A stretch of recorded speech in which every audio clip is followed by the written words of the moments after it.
Takže dámy a pánové, já vás vítám u tohoto videa. Já se jmenuji DRS sám. Po dlouhé době, trochu fail hned na začátku. Po dlouhé době vás tady vítám zase u nového videa. Jo, točím znovu, protože můj původní kanál DRS sám, prostě klasický ten první, měl jsem na něm asi 700 něco odběratelů, teď nevím přesně.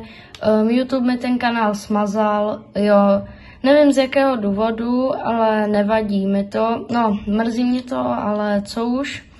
Takže teďka jsem se rozhodl točit tady na bráchův prostě telefon, protože on měl, že jo, taky YouTube kanál, takže jsem si to předělal a byl bych moc rád za veškerou podporu, kdybyste mi dali odběr. Nechci prostě žebrat, ale jsem teďka jak kdyby začátečník, mám teprve 11 odběratelů, myslím, protože brácha se o ten kanál moc nestaral, tak jsem si řekl, že na něj můžu zase začínat točit. Takže děkuji za veškerou podporu, znovu říkám, a jinak si užijte video. Takže lidi, nevím, jaký hry hrajete, ale určitě většina z vás hraje tady Steel Brainrot, nebo Groove Garden, nebo Rivals, nebo jakýkoliv hry, co vás baví v Robloxu. Ale když teda hrajete třeba to Steel Brainrot, tak abyste věděli hnedka ze začátku třeba jakou mám base, takže toto je moje stará base, jo, vůbec mě nezajímá. Magati, toto je trochu dobrý, tady mám nějaké věci. Kdo by chtěl, dám vám něco. Takže tady toto mám pak. Toto mám Scourged Lucky Blocku, nebo jak se to čte, teďka nevím přesně, když tak napište do komentářů. Tady v druhém patře nemám vůbec nic, jak vidíte.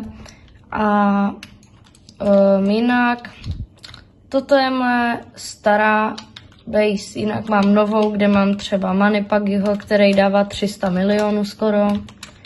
Takže tak, no. Tak a já si myslím, že můžeme jít na další hru. Takže jako další hru tady máme Groove Garden, jak vidíte. Říkal jsem, že v této hře to mám teďka hraju na počítači, takže tady nebudu mít zase tak dobrou zahradu, ale normálně na telefonu, jak hraju, tak mám samý dobrý věci a i limitku, která se jmenuje Bonanza Bloom, kterou tady uvidíte. Tady dole je až, počkejte. Tady mám pocit, jo, je tu. Tady toto mám normálně, a i tady toto, všechno prostě skoro mám. Jinak, toto je ta moje zahrádka, tady mám nějaký Sugar Apple, jak vidíte, tady mám Elder Strawberry. Jo, nic moc dobrýho, až na tu Elder Strawberry třeba, takový basic věci. Takže tady potom ještě máme toto se rovnou můžeme kouknout, co v tom je, batterying. Jo, ještě vzhledem k tomu, jak to tady vám takhle říkám, tak mi můžete napsat do komentářů, co bych měl natáčet za hry, protože jak vidíte, tak tohle video vůbec nevím, co mám natáčet. Takže tady ještě moje zahrada, tak můžeme jít na další hru. Jako další hru tady máme Escape Tsunami for Brainrots. Viděl jsem, že to většina lidí teďka hrozně moc hraje, takže jsem si to chtěl taky zahrát. Tady mám nějaký špatné věcičky, jo, tady jak vidíte třeba toto. Viděl jsem, že většina lidí má prostě extrémně moc dobré věci, nevím, jak to děláte, ale prostě toto je další hra, kterou mi můžete napsat, jestli mám hrát. Jo, Escape Tsunami for Brainrot. Toto je asi nejméně, která by mě bavila, takže spíš už možná i Rivals. Takže můžeme jít na další hru. A jako další hru, jak vidíte, tak tady máme 99th Night in the Forest.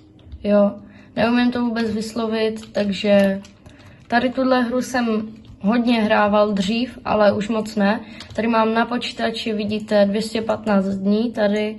Jinak na telefonu mám 509 dní, to vám klidně udělám short, že to mám, ať mi věříte, ale já si myslím, že to není potřeba. Takže tady tahle hra je taky jenom tak, jakože na výběr, jestli prostě, ať mi můžete napsat do komentáří, co mám hrát, jestli tuhle hru, nebo jak jsem ukazoval předtím ještě hry nějaký. Kdo to nezná, tak to je prostě tady tohle. Jo, a já si myslím, že můžeme jít na další hru. Takže jako další hru tady máme Rivals, jak už jsem vám říkal. Tuhle hru dávám taky na výběr. Jo, celkem jí hraju, nemám zase tak velký level, jak někteří z vás určitě. 13 level mám, jinak na telefonu samozřejmě zase víc prostě. Tady 44 klíčů mám a nehraju to moc, ale není to zase tak špatná hra, takže tady tahle hra klidně můžete mi ji dát na výběr, takže můžeme jít na další hru.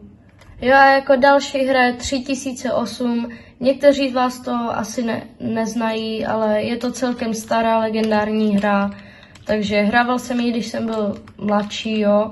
Takže kdyby někdo nevěděl, tak tady prostě to je IKEA a musíš si tady postavit skrýš nebo bunkr.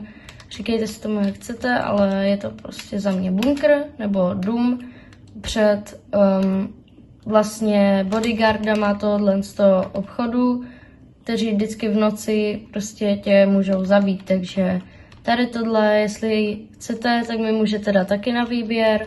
Jo, nebudu za to zase naštvaný, je to celkem dobrá hra, já si myslím, takže tak. Jo, a jako na závěr tady máme zhodnocení všech her, takže já už nevím, jaký bych vám měl nabízet hry, ještě třeba tady Scary Shawarma, to teďka vidím tady tu hru u hodně lidí, už jsem jí hrál, není to zas tak špatný, ani zas tak dobrý, takže je to taky možná, ale nevím, jak bych z toho udělal teda video.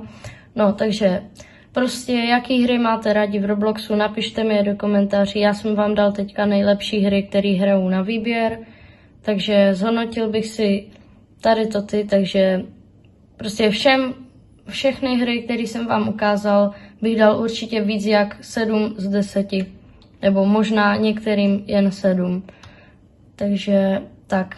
Jo, a jestli se vám tohle video líbilo, tak tady nezapomeň dát like a odběr a vidíme se v dalším videu, takže čau.